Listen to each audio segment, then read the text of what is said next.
Ćao društvo, ovdje je Tehnosvet. Danas otvaramo mnogo pakovanja iz Kine koji su mi stigli dok sam ja bio na odmoru. Prvo uzimamo ovo, sigurno ne znam šta je ovo, sad ćemo da vidimo. Otvaramo prvo pakovanje. Kog drugara očekujemo tu. Ovo je Oakley USB kablovi.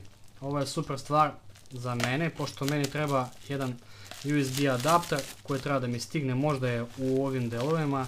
Ovo su kvalitetni kablovi koji mi trebaju za punjenje mojih uređaja, pošto kvalitetni kablovi su uvijek deficit. Kupio sam ih za nešto $2 ili 2 eura, ne sjećam se već kako je bilo. Bele sam uzeo. Oakley je super firma. Inače dobri su. Samo da vidimo šta je unutra. Nećemo sad praviti review, samo da pogledamo šta je stiglo. Znači kablovi, USB kablovi sa logotipom Oakley, ništa posebno, možda se vidi. Ovako znači Oakley. Ima 3 valjda dugačka, 2 kratka.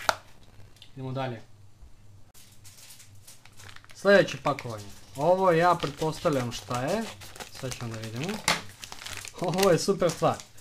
Znate one žilet nastavke koji koštaju 2000 dinara i otko znam šta je. Sad, ja sam platio 2 eura.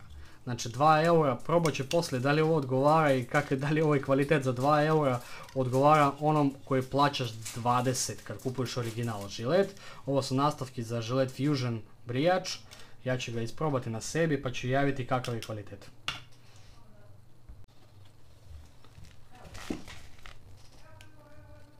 Sljedeće na redu je zanimljiva stvarčica. Ovo je već moje omiljeno i znam šta je tačno.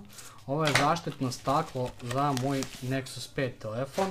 Amazing H+, David Hardness Glass, protekcija za moj telefon.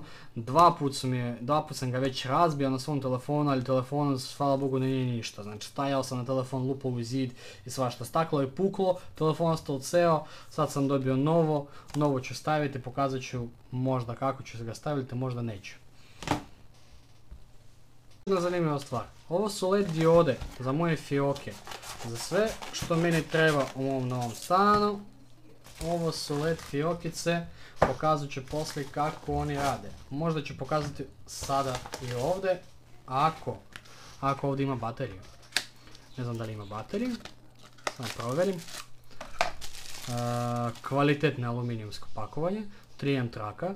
Ovdje se otvara, baterija naravno nema, imam ja, poslije ću isprobati, vidjet ću kako funkcioniš, ali onako osjeća se da je kvalitetna stvar, pošto je dosta teška. I zadnje pakovanje, šta ćemo da uzmemo da otvaramo, to je vjerovatno od moje omiljene kineske firmice Xiaomi ili Xiaomi, kako god, slušalice, Bluetooth slušalice. Bluetooth slušalica je lijepa. Ja ću ovo isto da isprobamo kad je malo napunim kako funkcioniše. To bi bilo to. Vidimo se kasnije na pregledima ovih svih stvarčica kako oni funkcionišu.